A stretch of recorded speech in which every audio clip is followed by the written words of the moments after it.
Welcome to the Mint Luxury Conference. We have with us Joanne Milner, the Chief Executive of Debrett. Hi, Joanna.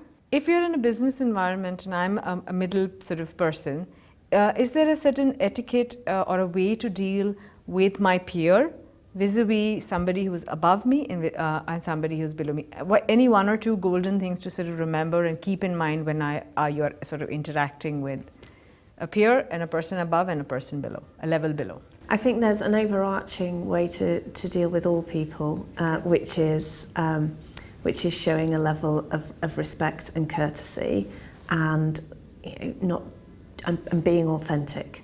So you are obviously, to some extent, often competing with your peers, and that's healthy and that's fine, but do it in a way that is upfront and honest, and you will be respected for that.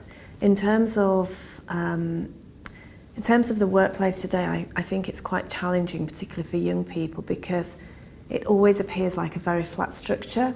Everybody's very keen to be very friendly to each other. You might go out on an evening and it can appear quite social and quite flat, but there are hierarchies in there. It's just that they're more hidden, and therefore it can be harder to recognise. How do you navigate that space? It's being aware that they are there, and ultimately that, your boss is your boss, and there might be there's nothing wrong in developing a good relationship there, but you have to remember that while you may have an opinion, and it's important that you express your opinion and that it's heard and debated, that once a decision is made you follow it, and that then you are one unit, and that would be my piece of advice in terms of. Okay, we talked a lot about online etiquette. Yes. Is there any sort of one or two things that you should always keep in mind while writing an email? You said it should be like a letter, Yes. but a letter has a different format, So do you just transport that format onto your email and then wait to see what the response you get and then take it from there? So if I'm writing to you to request a meeting, the main things to follow is to put a subject line in there. Okay. If I'm sending you an attachment, not to just send the email with the attachment on, but to put something in there in the same way as if I was sending you something in the post. I wouldn't just send it, I would put a covering note in. Okay. Your email is your covering note. So it's those same principles. What I don't mean is that you put the address down the side and you write it all like that. Okay. But that I would put, dear, and yours sincerely at the bottom. You may come back and say, hi Joanne, love to meet, best. And then I would know that you're happy with that relaxed form of communication.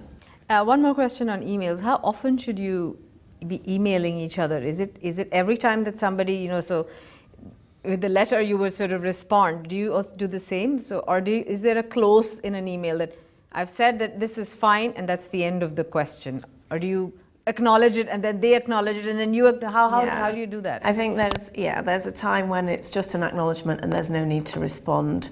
There's also a time though where emailing back and forth, you'd be far better just picking up the telephone. Okay. And that is something that people seem to have an adversity to, and that's part of what we teach on the programs, is the confidence on the telephone. Because if I send an email to you, I don't really know if you've received it or you've read it or how you felt about it. I can't sense your reaction.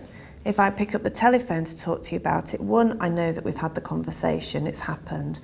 And two, I can sense in that conversation how you're reacting to what I'm trying to say, and whether I can change something slightly if it's not exactly what you want. Does that make sense? Yes, it does.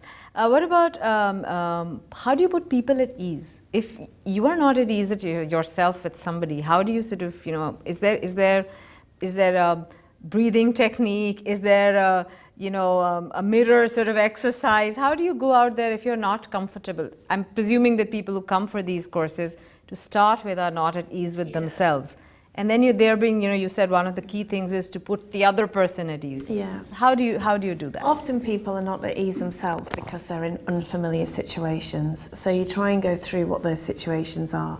So it might be, for example, a formal dining situation. If you haven't had a lot of formal dining in your life and you're suddenly at a corporate hospitality event, if you can know and be confident about the the technical aspects of dining, it immediately puts you at ease to be able to then focus on the person. So it's trying to work out why they're not at ease in that situation. If it's something like a presentation and you're not at ease in presenting, so how do you engage with your audience? We then teach techniques for that. So obviously part of it is knowing what you're going to be presenting on, because that gives you more confidence, but also about the eye contact, about smiling, and about trying to find and do a little bit of research on who you're meeting so that you know safe topics to talk about, because you know what they're going to warm to. Okay. Thank you so much, Joanne. Thank you.